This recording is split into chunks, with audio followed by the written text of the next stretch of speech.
Hello guys, welcome to Pakistani real action. तो कैसे हैं आप सब? उम्मीद है आप सब बढ़िया होंगे। मेरा नाम है मुदस्सिर, मैं हूं मुबश्शिर। तो गाइस आज की वीडियो काफी ज्यादा कमाल की होने लगी है। आज हम देखने लगे हैं भारत के ऐसे 7 फैक्ट दैट एक्सप्लेन इंडिया के crazy growth.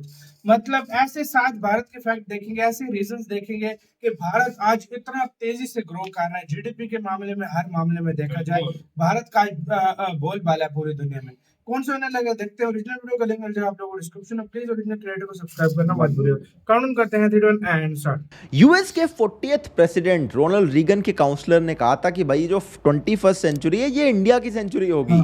India is going to be the biggest economy in the world. लेकिन उस टाइम पर ये स्टेटमेंट किसी ने सीरियसली नहीं लिया था। लेकिन आज के टाइम पे देखो तो लगता है कि भाई ये बात जेन्युइनली सच हो सकती है। भारत ऑलरेडी दुनिया की one of the largest economies में गिना जाता है। और आज के टाइम जहां ऑलमोस्ट सारी कंट्रीज की जो इकोनॉमिक ग्रोथ है वो डगमगा रही है, भारत वहां पर 6 to 7% की ग्रोथ से आगे बढ़ रहा है। सिर्फ इकोनॉमिक एंगल से क्यों देख रहे हो, जियोपॉलिटिकल पर्सपेक्टिव में देखो तो वहां पर भी भारत एक मेजर प्लेयर बन के उभर रहा है। लेकिन इतना सब कुछ होने के बावजूद ज्यादातर जब डिस्कशन चाय की टपरियों पर होता है, लोग बोलते हैं अरे भारत का कुछ नहीं हो सकता, इस देश में कोई चेंज नहीं आ सकता, हमारी ग्रोथ तो बिल्कुल ही जीरो है। तो आज के इस वीडियो में मैंने डिसाइड करा है कि आपको इन सारी बातों का एक फ्लिप साइड दिखाया जाए। इन सारे लोगों तक आप ये वीडियो जरूर पहुंचाना, क्योंकि भारत में लास्ट 1-2 डेकेड में जो मैजिकल अचीवमेंट हुए हैं उन पर इस वीडियो में बात की जाएगी। और मैं ये सारे फैक्ट्स जो लाया हूं वो इंटरनेशनल ऑर्गेनाइजेशन जैसे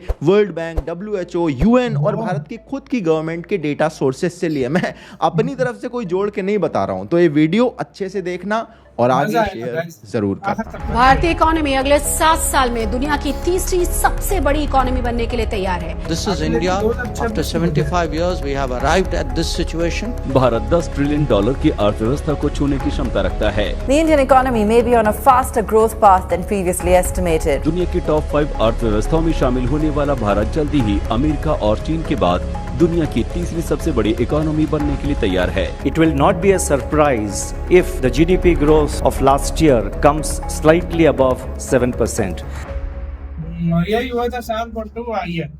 हाँ भाई, सबसे पहली एनालिसिस है इंफ्रास्ट्रक्चर के ऊपर। 1991 में जब पॉलिसी चेंज हुए थे तो उसके बाद भारत में जो इंडस्ट्रीज में डायरेक्टली या इनडायरेक्टली फॉरेन इन्वेस्टमेंट आने लगा, उसकी वजह से भारत इंडस्ट्रियल सेक्टर और इंफ्रास्ट्रक्चर के मामले में one of the highest spender बन गया। भारत की पब्लिक प्राइवेट पार्टनरशिप के मॉडल का भी इस बात में बड़ा मेजर कॉन्ट्रीब्यूशन रहा है कि हमारी गवर्नमेंट कितना इंफ्रास्ट्रक्चर पर फोकस कर पाती है। इस मॉडल के जरिए जो गवर्नमेंट पे वर्कलोड था वो कम हुआ और लोगों की क्वालिटी ऑफ लाइफ भी इंप्रूव हुई है। अगर आप पिछले एक डेकेड में देखें, भारत ने नेशनल हाईवे की लेंथ में 50% से ज्यादा इंक्रीज दिखाया है। नवंबर 2022 तक भारत में कुल 144,000 किलोमीटर के नेशनल हाईवे मौजूद थे। रीसेंट यूनियन बजट में अगर देखें, गवर्नमेंट ऑफ इंडिया ने ministry of road and transportation को 2.7 लाख करोड़ रुपए एलोकेट करें, जिससे आने वाले सालों में भी लगता है कि भाई इंफ्रास्ट्रक्चर में काफी काम होने वाला है। अगर आप रेलवे में भी देखें तो भले रेलवे कितनी स्लो, जिस पर हम बात कर चुके हैं, लेकिन वेस्टर्न और ईस्टर्न डेडिकेटेड फ्रेट कॉरिडोर बन रहे हैं।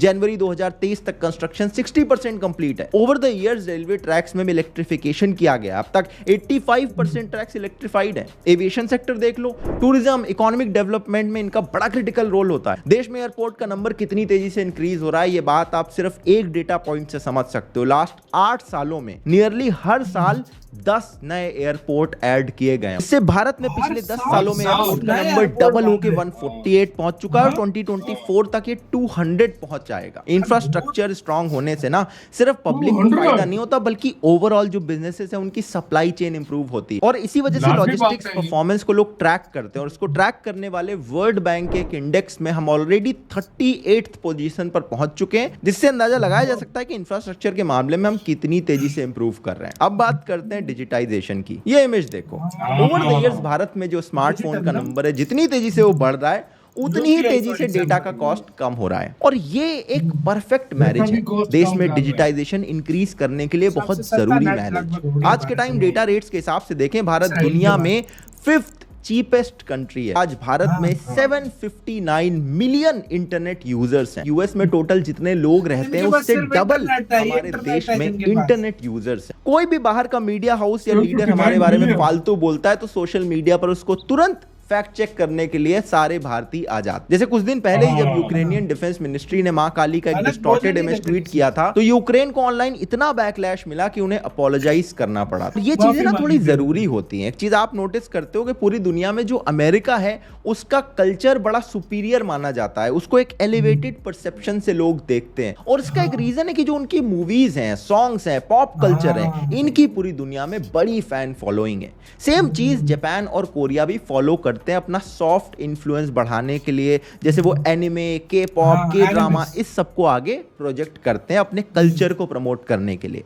अब ये चीजें धीरे धीरे भारत के साथ भी देखने को मिलती हैं। अब देखते होगे आजकल बड़े विदेशी ब्लॉगर आते हैं, यहाँ के पानी पूरी खाते हैं और व्लॉग बनाते हैं, अपने यहाँ की मूवीज के ट्रेलर तक पे रिएक्शन करते हैं, यहाँ के गाने लगा के रील पे नाचते हैं, क्योंकि उन्हें भी पता है कि व्यूज यहीं से आने वाले हैं। तो इस ह्यूज ऑनलाइन प्रेजेंस से भारत की सॉफ्ट पावर धीरे धीरे बढ़ रही है। वहीं इसके साथ डिजिटल लिटरेसी भी बढ़ रही है। लोग किसी भी टॉपिक पर अपना ओपिनियन इजीली शेयर कर सकते हैं और इन्फॉर्म्ड हो सकते हैं। लेगेसी मीडिया की जो कचरा जर्नलिज्म है उसको भी एक्सपोज कर सकते हैं, और देश के लोगों के लिए इन्फॉर्मेशन एक काफी पावरफुल टूल है जो कि अब और ज्यादा एक्सेसिबल होता जा रहा है। ऑनलाइन एजुकेशन में भी भारत के लोग काफी आगे हैं। वैसे टोटल ऑनलाइन यूजर्स के हिसाब से 1.3 करोड़ लोगों के साथ यूएस के बाद भारत सेकंड नंबर पर आता है ऑनलाइन एजुकेशन के पर्सपेक्टिव से। इसी ऑनलाइन लर्निंग में एक ट्रेंड काफी ज्यादा पॉपुलर है, और वो है इंग्लिश सीखने का। लेकिन इंग्लिश के साथ एक मिथ जुड़ा हुआ है कि भैया फ्लुएंट इंग्लिश सीखना काफी मुश्किल काम है। एक्चुअली बताऊं तो ये उतना मुश्किल नहीं है, लेकिन इसको सीखने का एक प्रॉपर तरीका होता है। सिर्फ बुक पढ़ के या वीडियो देख के आप नहीं कर सकते, आपको उन लोगों के साथ प्रैक्टिस करनी पड़ेगी जिन्हें इंग्लिश आती हो। अगर आपके आसपास कोई ऐसा नहीं है जिसके साथ आप प्रैक्टिस कर सकते हैं, तो आप ऑनलाइन ये काम बड़े इजीली कर सकते हैं। और इसमें आपको हेल्प करेंगे हमारे सेगमेंट स्पॉन्सर कैम्बली। कैम्बली एक अकेला ऐसा प्लेटफॉर्म है जहां पर प्राइवेट और ग्रुप क्लासेस मिलती है, जहां पर 20,000 से ज्यादा ट्यूटर्स हैं जो कि नेटिव इंग्लिश स्पीकिंग कंट्रीज जैसे यूएस, यूके और कनाडा से आते हैं। ये क्लासेस काफी इंटरैक्टिव होती हैं। ट्यूटर्स आपको बड़े फ्रेंडली और नॉन जजमेंटल वे में गाइड करते हैं। आप अपनी नीड के हिसाब से अलग अलग कोर्सेज भी पिक कर सकते हैं, जैसे business English, IELTS, travel, culture etcetera. अगर आपको भी इंग्लिश का डर खत्म करना और कॉन्फिडेंटली इंग्लिश बोलनी है तो ये आपके लिए एकदम परफेक्ट सोल्यूशन हो सकता है। और सबसे बेस्ट पार्ट ये है कि आप कैम्बली की ट्रायल क्लास सिर्फ 9 रुपए में बुक कर सकते हो, और इसमें आपको अपने पसंद का ट्यूटर सेलेक्ट करके उनके साथ 15 मिनट की ट्रायल क्लास बुक करके कैम्बली को एक्सपीरियंस करने का मौका मिलेगा। अगर आपको ये वाली ट्रायल क्लास पसंद आई तो आप 1-on-1 क्लास के लिए कैम्बली प्राइवेट चूज कर सकते हो, या फिर आप ग्रुप क्लास चूज कर सकते हो जहां पर आपके जैसे 2 और स्टूडेंट्स होंगे अलग अलग कंट्रीज से। तो डिस्क्रिप्शन में दिए हुए लिंक से आज ही अपना ट्रायल बुक करिए। अब बात करते हैं अपने नेक्स्ट पॉइंट की। अगला पॉइंट है क्वालिटी ऑफ लाइफ। इस वाले पॉइंट के अंदर मैं आपको गरीबी, बिजली, पानी, सफाई, इन्फेंट मोर्टेलिटी जैसे कई सारे इंपॉर्टेंट एस्पेक्ट से जुड़े डेटा पॉइंट दिखाऊंगा। इसके सोर्सेस वर्ल्ड बैंक और यूएन जैसी ऑर्गेनाइजेशन के द्वारा वेरीफाइड है। तो थोड़ा ध्यान से स्क्रीन वगैरह पॉज करके इस पॉइंट को देखना। देखो 1990 में जहां भारतीयों की लाइफ एक्सपेक्टेंसी 59 इयर्स हुआ करती थी, 3 डेकेड के बाद वो 70 साल पे पहुंच चुकी है। और इसका मेन रीजन है कि ओवर द इयर्स भारत में जो क्वालिटी ऑफ लाइफ है वो इंप्रूव हुई है। पिछले कुछ डेकेड्स में हमारी जो पर कैपिटा इनकम है वो भी इंप्रूव होती चली गई है। ऑल्दो अभी हम पूरी दुनिया की डेवलप्ड कंट्रीज से काफी पीछे हैं, लेकिन एज ए डेवलपिंग कंट्री हमारी ग्रोथ काफी स्टेडी और कंटिन्यूअस है। अब आप ये वाला ग्राफ देखो। वर्ल्ड पॉवर्टी क्लॉक के अकॉर्डिंग 2016 में भारत में करीबन 124 मिलियन एक्सट्रीम पॉवर्टी में रहने वाले लोग थे, लेकिन 2022 में ये नंबर सिर्फ 15 मिलियन था। इस कैलकुलेशन के हिसाब से भारत में हर 1 मिनट में एवरेज 44 लोग एक्सट्रीम पॉवर्टी से मुक्त हो रहे हैं। और अब आप ये वाला मैप देखिए, इसमें जो कंट्रीज के कलर्स हैं वो किन एरिया में कितने % के घरों में टैप वाटर पहुंचा है ये दिखाता है। ये नंबर अगस्त 2019 का है, जब भारत में जल जीवन मिशन नहीं था। उसकी लॉन्च होने के बाद यही सेम मैप अब ऐसा दिखता है। इसमें जो इंप्रूवमेंट 4 सालों में हुआ है वो अपने कंट्री के ओवरऑल साइज को देखते हुए काफी ज्यादा इनक्रेडिबल लगता है।